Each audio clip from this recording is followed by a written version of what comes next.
Assalamualaikum warahmatullahi wabarakatuh. Perkenalkan, saya Nur Azlina SPDI, CGP Angkatan 11 Kota Langsa. Pada kali ini, saya akan melakukan diseminasi modul 1.4 budaya positif yang akan saya lakukan di sekolah kami SMA Negeri 4 Langsa.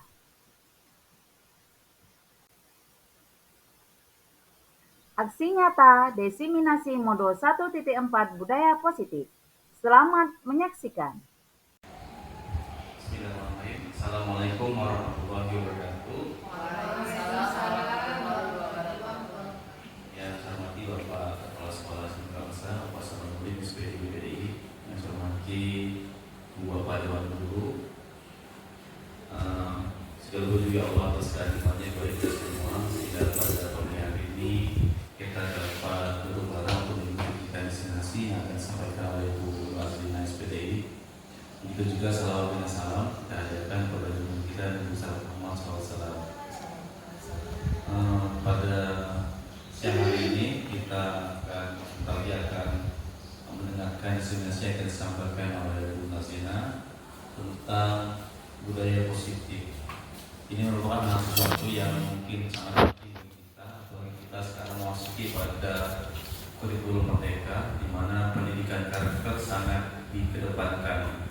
Kalau bicara tentang budaya positif, pasti kita akan membahas tentang nilai-nilai kebajikan yang menjadi keyakinan yang pada akhirnya menjadi karakter dan ciri khas dari sebuah institusi, khususnya bagi peserta kita.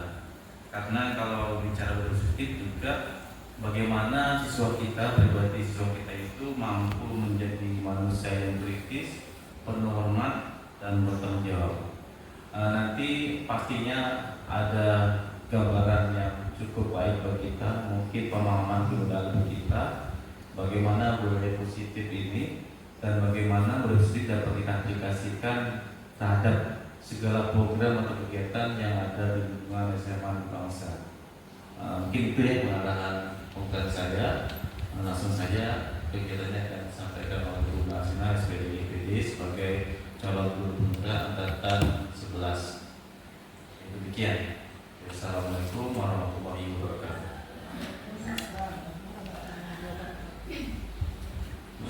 Assalamualaikum warahmatullahi wabarakatuh. Yang saya hormati Bapak Kepala Sekolah Bapak Salamudin SPDI MPDI yang diwakili oleh Bapak kesiswaan kita Pak Ramadhani SPDI MPD. Kemudian yang saya hormati Bapak Ibu sekalian yang telah meluangkan waktunya untuk dapat berhadir di acara diseminasi budaya positif yang dilakukan oleh guru penggerak. Saya sendiri Nur Azlina SPDI, guru penggerak Kota Langsa Angkatan 11, yaitu melakukan impas dalam bentuk budaya positif yang akan diterapkan di sekolah kita nanti. Baik, untuk mempersingkat waktu, langsung saja. Mohon izin sebelumnya, nanti ketika kita di sini setelah presentasi ada diskusi dan tanya dan jawab, Bu ya. Mungkin nanti ada masukan-masukan yang memang harus saya perbaiki, yang sifatnya masukan konstruktif. Baik, ini adalah fasilitator Bapak Dr. Andes Marzuki MPD, beliau berasal dari Aceh Besar. Kemudian Bapak pengajar praktik Bapak Mas Rijal SPD, beliau adalah Kepala Sekolah SMP Telaga 7. Kemudian saya sendiri Nur Azlina SPDI CGP Angkatan 11 dari instansi SMA Negeri 4 Langsa. Pada kesempatan kali ini saya ingin saya sangat membutuhkan dukungan yang sepenuhnya karena ini juga saya membawa nama sekolah. Mudah-mudahan dengan banyak lahirnya CGP dari sekolah kita, akreditasi sekolah kita semakin baik. Baik, slide berikutnya. Nah, ruang lingkup materi budaya positif. Jadi diseminasi yang kita lakukan ini adalah pada materi modul 1.4 budaya positif. Ruang lingkup materi budaya positif yang pertama ada disiplin positif, kedua nilai-nilai kebajikan universal, Ketiga, teori motivasi. Keempat, hukuman dan penghargaan. Kelima, restitusi. Keenam, keyakinan kelas. Ketujuh, kebutuhan dasar manusia dan dunia yang berkualitas. Kedelapan, 5 posisi kontrol guru. Dan terakhir, segitiga restitusi. Nah, di sini mungkin budaya positif sudah sering kita laksanakan di lapangan. Namun kita kembali dari segi pengertian budaya positif. Budaya positif di sekolah ialah nilai-nilai atau keyakinan-keyakinan dan kebiasaan-kebiasaan yang baik yang dilakukan di sekolah. Semua kegiatannya itu berpihak kepada murid agar murid dapat berkembang menjadi pribadi yang kritis, penuh hormat dan bertanggung jawab. Kemudian poin yang pertama, disiplin positif. Apa itu disiplin positif? Disiplin positif adalah cara menerapkan sikap disiplin yang bertujuan untuk menumbuhkan kesadaran serta memberdayakan anak mandiri melakukan sesuatu tanpa iming-iming atau hukuman, sogokan, ancaman maupun hadiah. Kemudian tujuan dilaksanakan disiplin positif di sini adalah untuk menciptakan lingkungan yang mendukung perkembangan positif anak, sehingga si anak dapat belajar dari kesalahan mereka dan tumbuh menjadi orang dewasa yang bertanggung jawab serta berempati. Kemudian disiplin positif juga mengajarkan anak untuk bertanggung jawab, tertib, memiliki rasa hormat dalam berinteraksi dengan lingkungannya. Jadi lingkungan di sekolah dan lingkungan dia di rumah. Kemudian manfaat disiplin positif yang pertama, meningkatkan kompetensi dan kepercayaan diri anak untuk menghadapi tantangan. Yang kedua, membentuk komunikasi yang sehat antar orang tua dan anak terkait harapan atau ekspektasi, aturan dan batasan. Yang ketiga, membentuk karakter anak yang berempati, sopan dan saling menghormati. Yang keempat, mengajarkan anak keterampilan sepanjang hidup. Kemudian cara menerapkan disiplin positif. Yang pertama, buat aturan dan kesepakatan bersama. Ini nanti berkaitan dengan keyakinan kelas. Kemudian yang kedua, tetapkan konsekuensi antara guru dengan seluruh murid. Kemudian berikan pujian, menjalin komunikasi yang baik dan jadi contoh yang baik. Ini di sini dituntut kita seorang guru harus dapat menjadi figur yang positif. Kemudian yang kedua, nilai-nilai kebajikan universal. Nah, apa itu nilai-nilai kebajikan universal?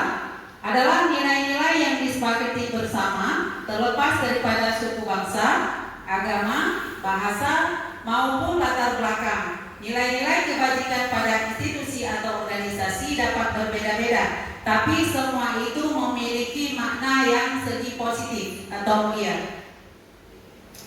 Kemudian poin-poin nilai kebajikan universal, yang pertama toleransi, kedua rasa hormat, ketiga integritas, keempat mandiri, kelima antusias, keenam empati, ketujuh menghargai, kedelapan komitmen, kesembilan keingintahuan, kesepuluh kreativitas, kesebelas kerjasama, dan yang terakhir percaya diri. Nah, kemudian ulasan berikutnya tentang teori motivasi. Ini juga bagian daripada budaya positif. Apa itu teori motivasi? Teori motivasi adalah teori yang mengulas tentang motivasi serta mengelompokkannya menjadi beberapa bentuk dari kurun waktu ke waktu. Motivasi sendiri merupakan salah satu kosakata atau istilah yang tentunya tidak asing untuk Grandmate dan sering dijumpai dalam kehidupan kita sehari-hari. Nah, Diana Colson dalam bukunya Restructuring Schooling Discipline menyatakan ada 3 motivasi perilaku manusia. Yang pertama, untuk menjadi orang yang mereka inginkan dan menghargai diri sendiri dengan nilai-nilai yang mereka percaya. Kemudian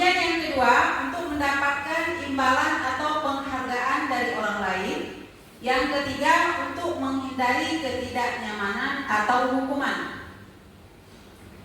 Kemudian poin selanjutnya, hukuman dan penghargaan itu juga bagian daripada budaya positif.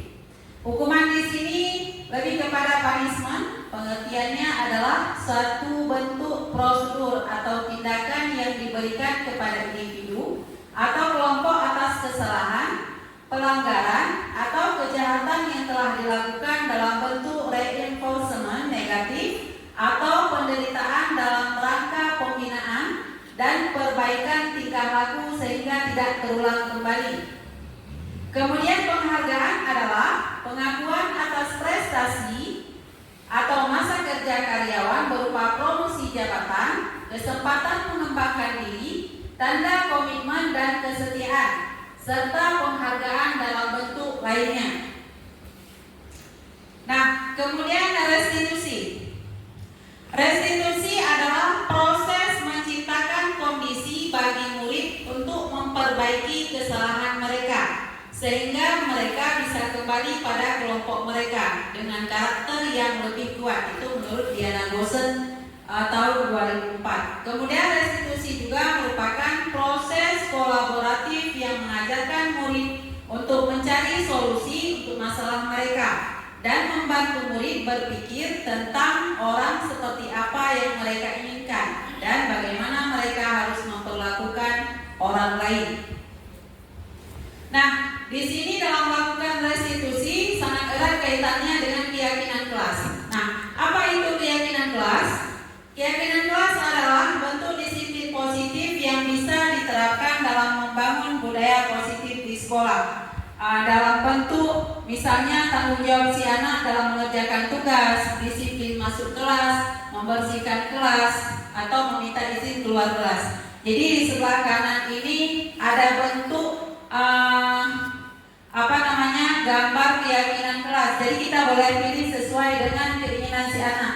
Mungkin si anak di kelas itu suka yang modelnya seperti bunga-bunga atau bentuk bola atau bentuk yang lainnya. Ini kita sesuaikan dengan yang disukai si anak dan poin-poinnya juga hasil kesepakatan dengan siswa di kelas.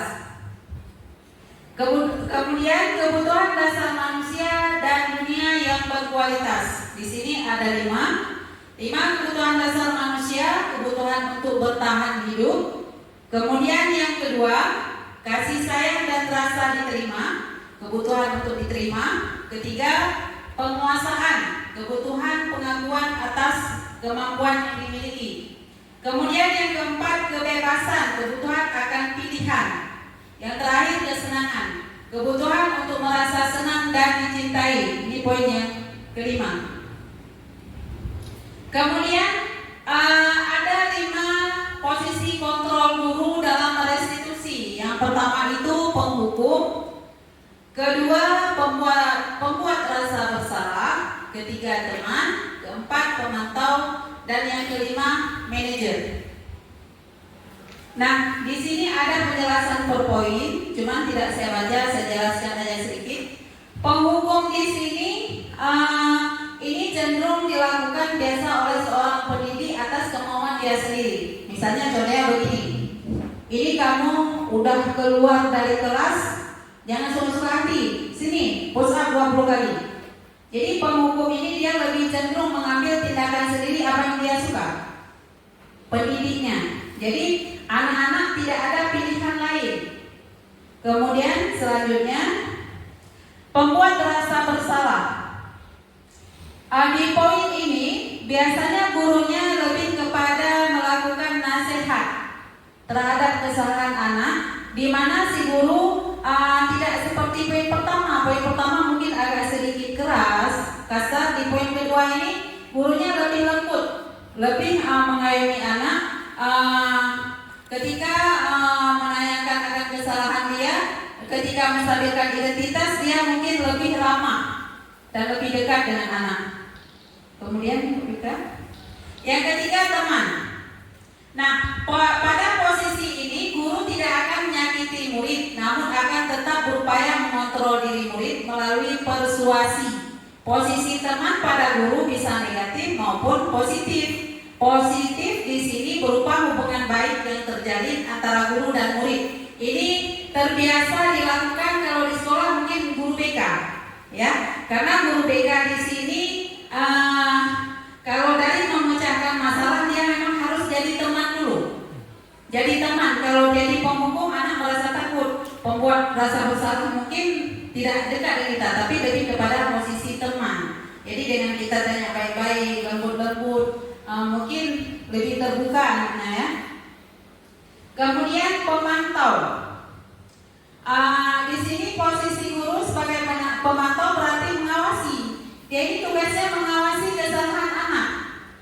Pemantau dia berada jaraknya orang ketiga, ya, Pak Dani, ya. Pemantau ini orang ketiga. Kemudian selanjutnya yang terakhir manajer. Nah, kira-kira dari 5 tadi yang paling sesuai dengan kita apa posisi kontrolnya? Ya, yang paling sesuai itu adalah manajer. Jadi manajer ini dia sifatnya netral. Ya, manajer adalah posisi di mana guru berbuat sesuatu bersama murid, mempersilahkan murid mempertanggungjawabkan perilakunya, mendukung murid agar dapat menemukan solusi atas permasalahannya sendiri. Kemudian seorang manajer telah memiliki keterampilan di posisi teman maupun pemantau. Jadi dengan demikian bisa jadi di waktu-waktu tertentu kembali kepada kedua posisi tersebut bila diperlukan. Jadi seorang manajer ini jenis pertanyaannya juga berbeda dia dengan yang tadi. Seorang manajer akan berkata, apa yang kita yakini kita kembalikan kepada keyakinan kelas. Jadi dia ini manajer ini lebih mengatasi masalah siswa dengan konsekuensi yang sudah disepakati di keyakinan kelas. Nah, restitusi ini adalah bagian simulasi daripada restitusi. Di sini ada Muhammad Ragil, ya. Ini kita sampelnya terlambat datang ke sekolah. Jadi ini sebenarnya video, ya. Cuma di sini saya gambarkan sedikit kisahnya. Jadi Muhammad Ragil ini pada satu hari, kita ambil hari Selasa, dia ini terlambat datang ke sekolah dan tidak mengerjakan tugas. Lantas langkah-langkah yang harus kita lakukan di sini adalah yang pertama menstabilkan anak. Caranya gimana? Memanggil si anak, kemudian menanyakan alasan dia kenapa dia terlambat, rumahnya di mana, kemudian dia ke sekolah dengan apa, dia sudah sarapan atau tidak. Kemudian yang selanjutnya validasi tindakan yang salah. Jadi kita sampaikan ke si anak kalau terlambat itu tidak sesuai. Nah, walaupun terkadang hal ini menjadi introspeksi kita sendiri, namun dari sini kita juga belajar untuk memperbaiki diri kita. Kemudian menanyakan keyakinan. Nah, di dalam kelas itu sudah ada disusun beberapa tentang keyakinan kelas dari tiap-tiap kelas. Jadi kesepakatan itu disusun dengan wali kelas biasa, Bu, ya. Biasa penyusunan keyakinan kelas itu dengan wali kelas. Kemudian ketika kita menanyakan keyakinan itu arahnya lebih kepada konsekuensi. Jadi kita tidak lagi menghukum anak, ya. Kalau dulu kita sering menghukum anak, kalau sekarang kebalikannya, menanyakan konsekuensi kepada anak. Berat tidak pekerjaan itu? Sangat berat. Karena yang paling mudah itu adalah menghukum, mungkin menghukum, membuat rasa bersalah. Tapi kalau kita posisi kita manajer di sini, kita lebih netral. Nah, itu paparan tadi tentang budaya positif. Sekarang saya buka sesi tanggapan boleh, pertanyaan boleh, atau masukan-masukan untuk perbaikan diseminasi budaya positif yang telah saya paparkan di sini. Kepada Bapak Ibu saya persilahkan.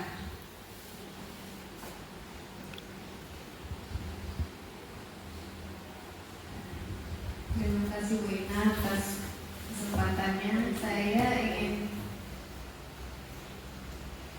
ingin menanyakan tentang restitusi ini dan penerapan budaya disiplin di sekolah kita. Karena selama ini yang kita terapkan itu lebih kepada hukuman, tapi ada juga bentuknya apresiasi atau reward. Nah, apakah dengan adanya restitusi ini, seperti kita ada tim penegak disiplin dan kita sering juga menyelesaikan masalah-masalah disiplin anak, apakah itu masih sesuai dengan konsep restitusi? Seperti itu. Terima kasih. Terima kasih banyak Bu, pertanyaannya sungguh luar biasa. Di sini saya coba bantu menjawab. Tentunya setiap sekolah itu punya tata tertib. Nah, di tata tertib ini ketika penyusunan tata tertib, apalagi kita di kurikulum Merdeka ini harus lebih menyesuaikan tata tertib yang kita buat itu harus berpihak kepada murid. Jadi segala sesuatu yang kita lakukan itu berpihak kepada murid. Nah, apakah langkah-langkah restitusi yang sudah kita lakukan di sekolah ini sesuai? Seandainya tidak sesuai, maka nanti bisa kita mengusulkan atau bekerja sama berkolaborasi dengan pihak sekolah, terutama kepala sekolah, dengan seluruh dewan guru pengembang kurikulum untuk merevisi ulang apakah restitusi yang sudah kita lakukan itu sesuai.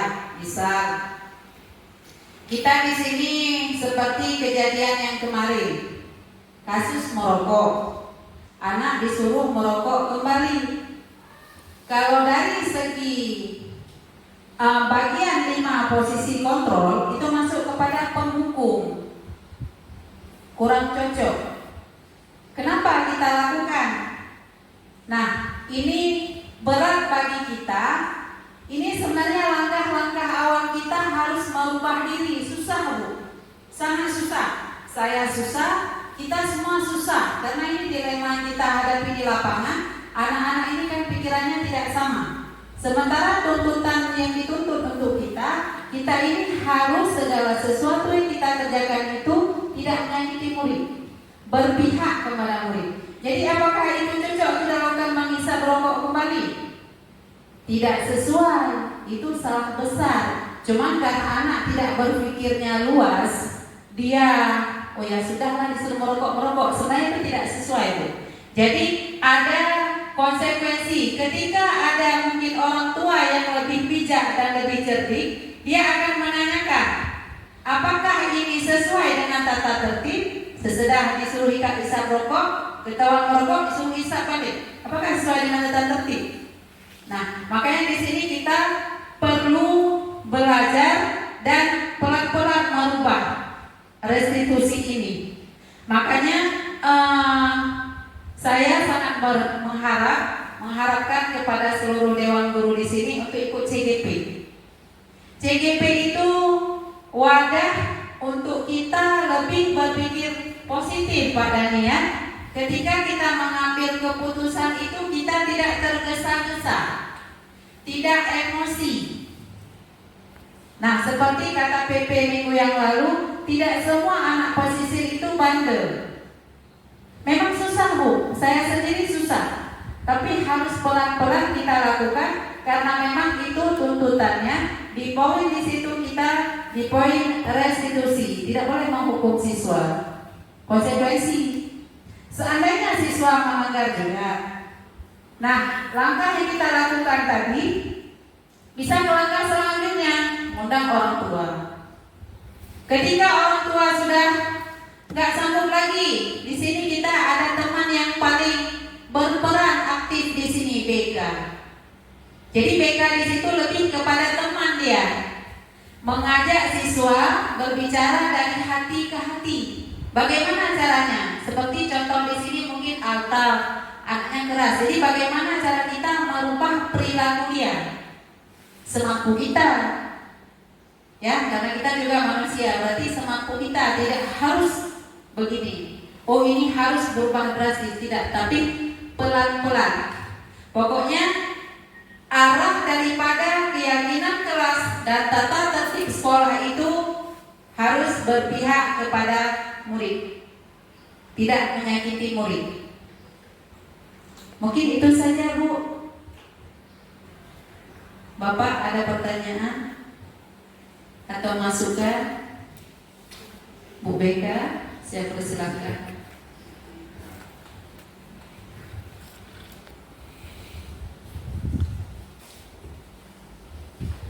Mungkin yang ingin saya tanyakan terkait restitusi. Memang tadi Bu Ina menyampaikan peran BK. Memang pada dasarnya BK ini tidak memiliki kewajiban untuk mengubah anak, ya, mengubah perilaku dari tidak merokok, dari candu merokok sehingga dia tidak merokok, itu tidak punya wewenang. Nah, tetapi di sini BK itu jadi teman siswa ya, untuk mempermudah proses gitu ya. Kemudian mungkin kita kembalikan misalnya ada kasus anak merokok, kita pendekatan memang seperti Bu Ina bilang tadi, kita ada perlu kerjasama dengan orang tua. Kalau misalnya orang tua tidak bisa mendukung di rumah, kita memang sulit karena memang tahu anak kita di sini ternyata perokok. Kenapa? Karena mereka kerja keras semua. Jadi mungkin kalau menghukum anak harus merokok kembali itu, dia tergantung, kalau saya perhatikan tergantung orangnya, siapa yang memberi dia hukuman tersebut. Mungkin kalau saya tidak memberi hukuman tersebut, mungkin ketua DPD dan kepala sekolah, mungkin dia lebih kesegan. Karena ada anak yang kedapatannya langsung lapor ke wali kelas, pokoknya jangan sampai dihukum seperti kawan yang lain. Jadi di situ berarti ini melihat orangnya, siapa yang memberi hukum gitu kan. Tapi kalau misalnya sulit untuk nggak kita saya pun kurang paham yang tepatnya itu apa, saya nggak paham. Makanya mungkin nanti kita tadi kerjasama dengan orang tua ada kontrol dari rumah, anaknya tidak istilahnya biasa merokoknya itu, kalau bisa jangan ketahuan sama orang tua. Jadi pun anak di sekolah mungkin gitu, di sekolah jangan ketahuan sama orang tua walaupun di belakang mereka merokok, seperti itu ya, kerjasama. Tapi untuk memberi hukuman mungkin poin penting yang ingin saya sampaikan, mungkin apa yang tepat, bentuk tindakan terhadap siswa yang demikian, yang merokok ataupun yang masalah besar yang lain ya. Mungkin dari saya ya, itu saja. Assalamualaikum warahmatullahi wabarakatuh.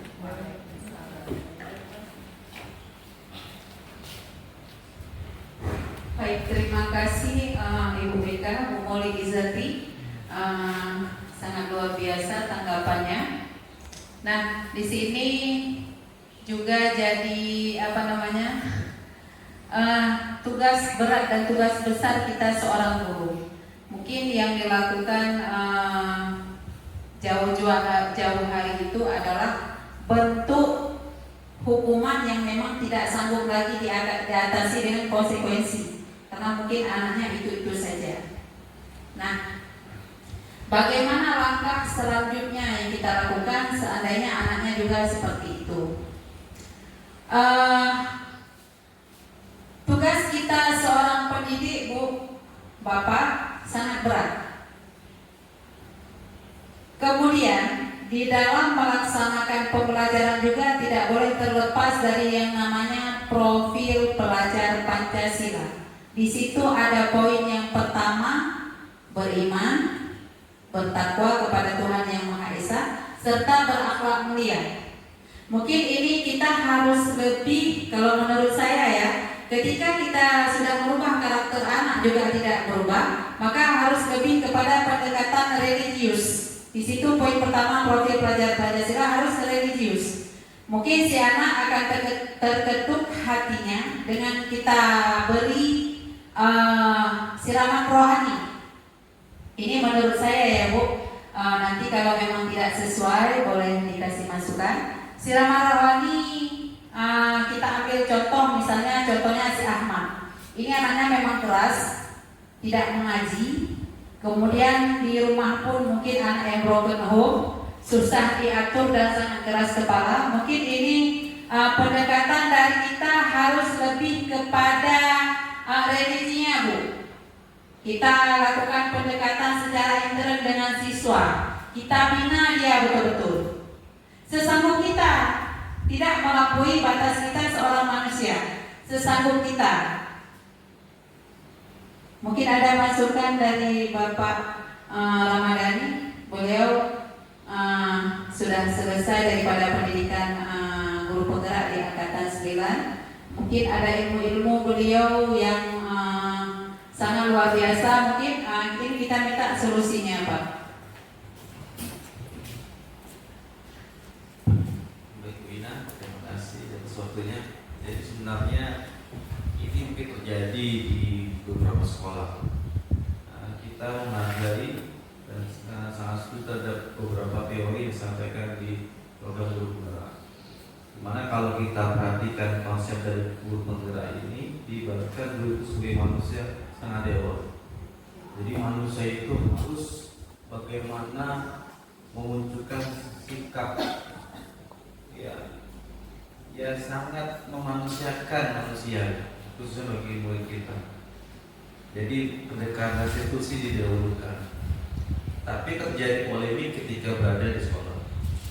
Karena berhubung misalnya sekolah kita sebagai Falansa ini kan mayoritas siswanya itu dari sisi ekonomi menengah ke bawah. Kemudian sosial kultural, kemudian dari sisi masyarakat pesisir ya, yang mereka lebih suka bekerja. Itu mempengaruhi psikologi dari anak kita. Kalau misalnya beberapa sekolah misalnya diskusi di forum guru penggerak, kita aplikasikan konsep guru penggerak restitusi, ini ada kewalahan dengan guru-guru. Ya karena gergernya ada ketika kita menjalankan restitusi pada anak itu beberapa anak itu nggak ada perubahan. Jadi konsekuensi yang diambil. Tadi Bu Ina telah menjelaskan tentang keyakinan kelas, maka dibuatlah keyakinan sekolah.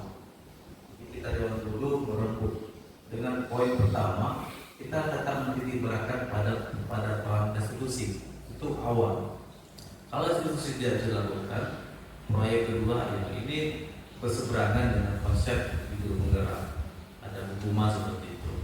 Walaupun nanti di beberapa sekolah mengatakan menghukum itu untuk edukasi untuk memberikan pelajaran seperti itu, mau nggak mau dengan atas dasar kesepakatan sekolah dibuatlah itu tahap akhir sebenarnya, dibuatlah hukuman-hukuman yang dianggap ini juga tidak bisa diambil satu misalnya dari beasiswa dari BK. Ini yang pertama jawabannya adalah semua dari warga sekolah. Apa yang bercontoh misalnya tadi disinggung masalah rokok. Apa yang paling tepat? Sebenarnya sekolah kita sudah melakukan itu. Pada langkah awal itu kita melakukan restitusi. Nah, walaupun kita misalnya beberapa guru belum menjalani pendidikan juga, pada dasarnya sudah menjalankan itu restitusi konsepnya. Tapi nama atau secara teori baru mungkin kita kenal ketika beberapa teman yang ikut bergerak. Kita telah melakukan promosi misalnya kita membentuk rapat tahunan ya untuk ini statis itu kan termasuk dalam keyakinan sekolah kita buat. Misalnya anak mencabut bagaimana? Tahap pertama pasti udah lakukan dulu. Ketika ketahuan di kelas guru belajar pasti ada poin menasihat proses seperti itu. Mungkin langkah-langkahnya belum sesuai dengan diajarkan pada disiplin pusat belum seperti itu. Tapi sudah dijalankan. Setelah itu mungkin guru kan nggak tahu. Misalnya ketahuan ini aja misalnya si A saya nasihatin. Kemudian si besok lagi lagi ketahuan. Biasanya kan asumsi nggak jalan juga, makanya dibuatlah sekolah keyakinan sekolah yang membentuk seperti tak tertib atau sekolah kita tidak ada disiplin. Itu kan mau tidak mau karena dianggap institusi itu tidak berjalan, anak itu tidak mengambil pelajaran setelah kita nasihati seperti itu. Sebenarnya kan itu bagus, membangkitkan bagaimana anak itu secara sadar untuk mengetahui kesalahannya, dia dari sini ngambil solusi. Bagaimana setelah tahu sadar kesalahannya itu, dan dia coba berubah. Masalahnya terjadi anak ini tidak mau berubah. Nah, seperti itulah maka terjadilah yang seperti disampaikan Bu Rafika ya. Ini mau nggak mau seperti itu. Tapi juga berdasarkan kesepakatan warga sekolah. Saya kira sekolah kita sudah menjalankan itu juga. Mungkin pembelajaran kita dua kita lebih sabar lagi untuk menangkan diskusi ini ke sekolah. Tapi ini kan juga karakter. Kalau kita bicara kurikulum mereka, kita harus mengetahui kebutuhan profil siswa. Juga kita juga memahami bagaimana profil karakter dari guru. Jadi guru itu kan ada karakternya ya lembut, yang mungkin instruksi jalan. Ada beberapa guru yang kekurangannya itu memang seperti itu, tegas seperti itu. Dan itu juga harus pahami juga. Sekolah harus juga pendidikan itu bisa berkembang ketika semua keluarga sekolah harus tersalurkan kepada siswa juga.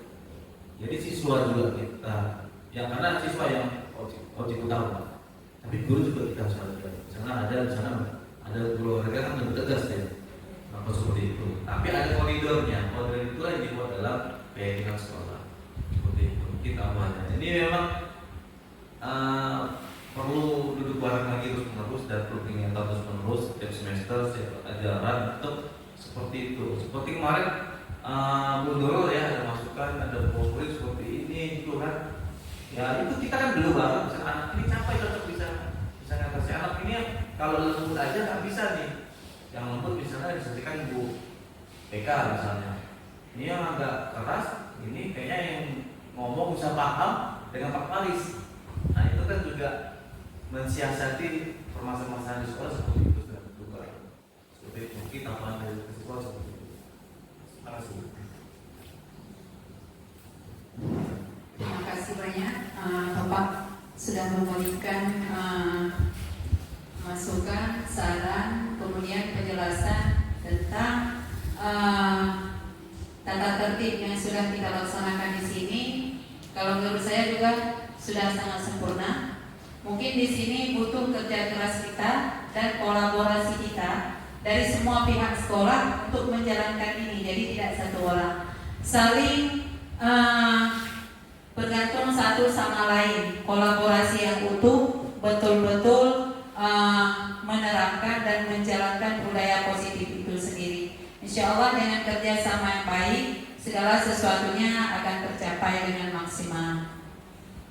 Mungkin itu saja Bu, kesimpulan dari diseminasi budaya positif hari ini. Secara keseluruhan, mungkin restitusi ini yang pertama sudah kita laksanakan di sekolah walaupun belum begitu sempurna. Kemudian yang kedua, saling melakukan kerjasama dan kolaborasi dalam menjalankan tata tertib sekolah yang sudah kita sepakati bersama. Kemudian yang ketiga, kita sebagai guru, terutama saya sendiri, terus terang karakter saya banyak berubah selama saya ikut guru penggerak. Yang dulu saya mungkin agak sedikit emosi, keras dengan siswa juga. Kalau siswa bandel mungkin susah diatur, saya mungkin agak sedikit emosi ya. Tapi alhamdulillah selama ikut ini bukan dibuat sabar, memang melatih kita untuk sabar karena di situ banyak mengajarkan tentang filosofis pemikiran Ki Hajar Dewantara, lebih kepada menuntun ya, dan berhamba kepada anak. Sebenarnya kita tidak boleh berhamba, tapi maksud berhamba di sini betul-betul kita mengabdi kepada anak, membuat si anak ini seperti anak kita sendiri. Kita rangkul betul-betul dia. Kemudian yang terakhir, jika ada ide dan gagasan yang memang arahnya konstruktif dan membangun sekolah kita, maka keluarkanlah ide itu, jangan dipendam. Insya Allah segala sesuatu yang kita rencanakan dan akan kita lakukan akan sukses ke depannya. Saya berharap ke depan ketika nanti dibuka CGP lagi 2 angkatan lagi, ada guru-guru kita dari SMA 4 yang mendaftar mengikuti CGP di angkatan berikutnya. Karena semakin banyak CGP yang di sekolah, melahirkan lahir daripada sekolah, akan bisa insya Allah memperbaiki akreditasi sekolah kita. Semoga SMA 4 semakin maju, semakin berkembang dan rombol juga bertambah. Sekian saja dari saya, mungkin segala yang benar datangnya dari Allah, kesalahan mungkin dari saya sendiri.